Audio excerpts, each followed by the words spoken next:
Hello YouTubers and welcome back to another video. In this video we are going to follow the previous format where we are going to split the weekly news in four parts. First part is international news, second is domestic news, third is ancillary news, that is ancillary industries with renewable industry, that is EVs and hydrogen energy storage, battery storage, those kind of things.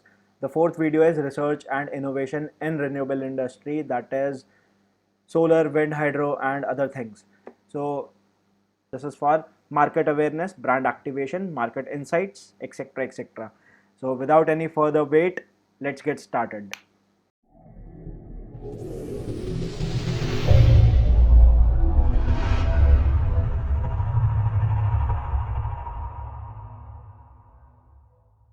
Hello YouTubers and welcome back to another video. In this video we are going to cover the research and innovation news for the week 2 of July 2021.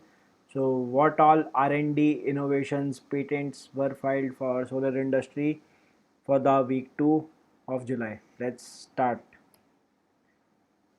So next generation solar power has been discovered by Huawei. So Huawei says that we are going to unlock a new potential in solar industry, and we have separated our solar inverter into three parts.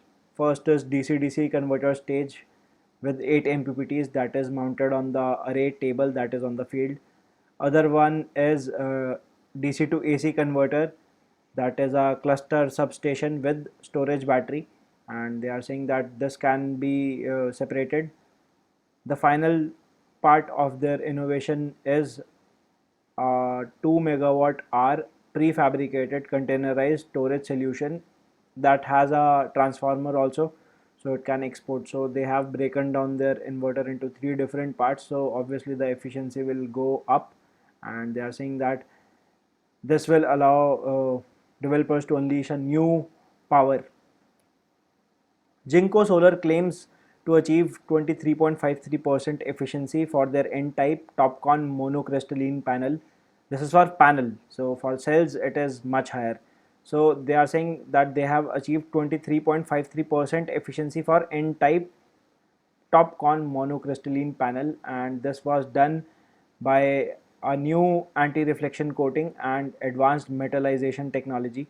And they have also used new tilling ribbon. So tilling ribbon is thin wire that has replaced flat bus bars in the solar panels in the industry. So earlier solar industry, those who know, used to work with 2 bus bar, 3 bus bar, 4 bus bar, 5 bus bar. Now we are saying 9 bus bars, 12 bus bars. So accommodating 9 and 12 bus bars on a small solar cell in a solar panel, that is a huge task. So the flat dimensions of the solar bus bars, the silver bus bars have been replaced by new small wires, very thin, micro thin wires. So, and the new tilling ribbon they are calling, and this has accounted for increased efficiency and increased cell design and the panel sizes also. So this is the reason we are seeing 540 watt peak, 600 watt peak modules. So a lot of things are going on in the industry. So Saudi scientists have researched a cooling technique for solar modules in the desert. So they are saying that they tried using phase change material with passive and active cooling.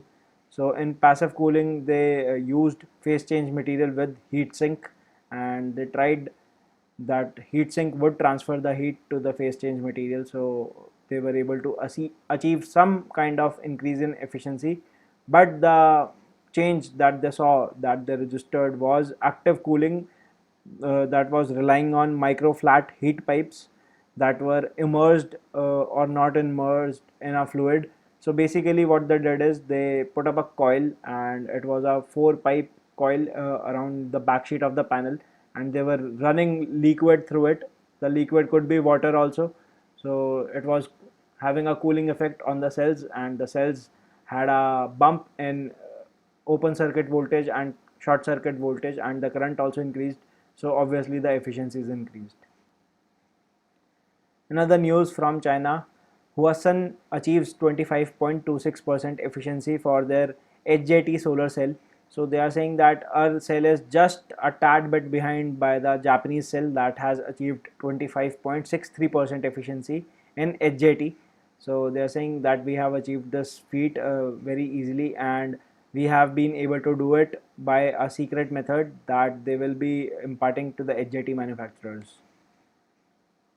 So in India, the talks are being done for microgrids and smart grids. So the future of Indian energy sector looks towards energy storage and microgrids. And right now, India is in a position to plan for microgrids and energy storage because we are already planning for renewable asset deployment.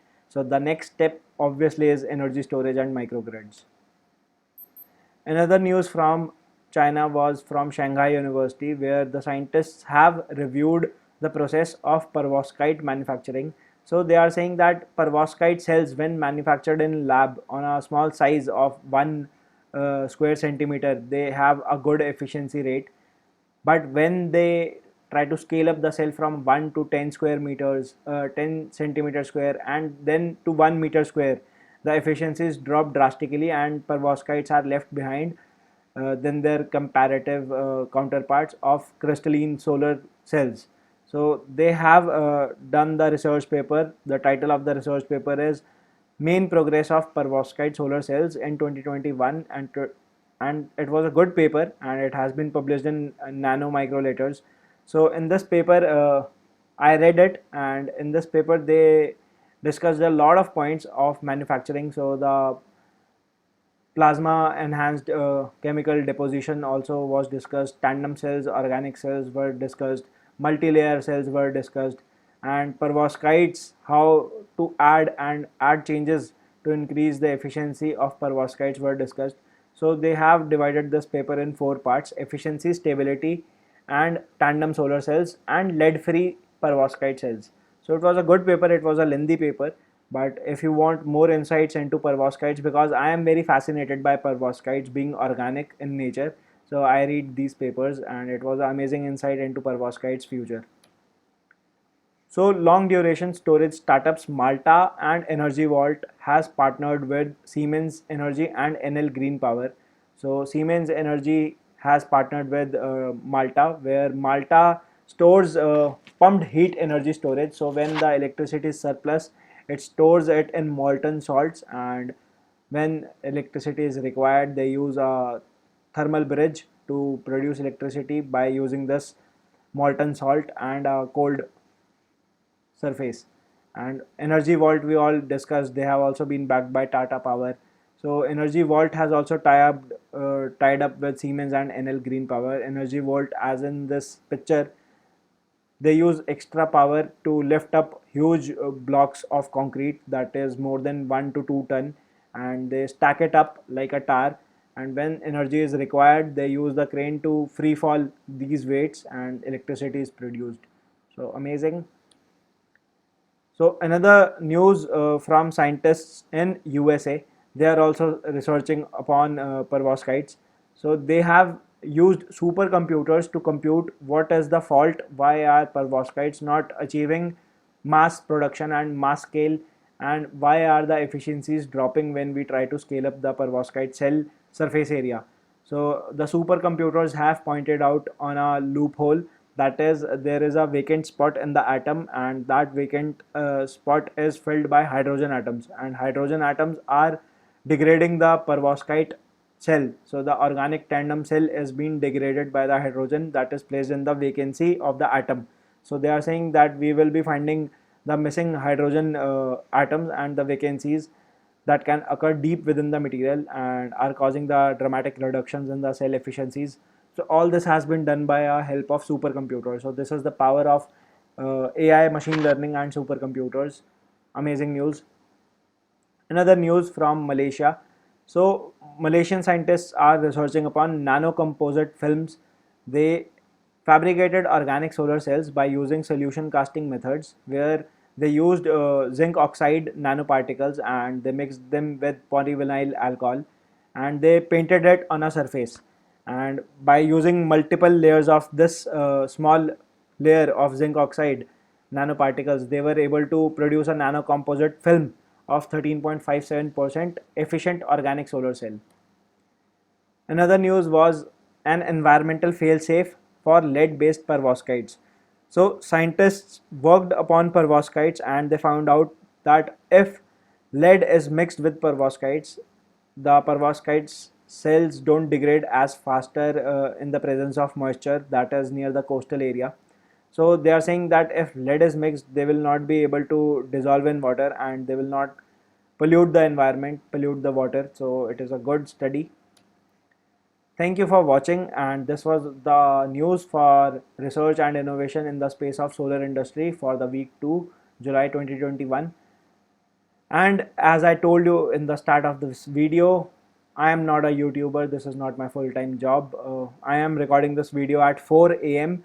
Sunday night video. So if you like the video and you get value in these videos, do hit like and subscribe, and most of all share this knowledge with your friends who are working in this industry or want to work in this industry. And I will see you in the next videos where we cover international news and domestic news that will be published a day after this video. So I'll see you in the next video. Thank you.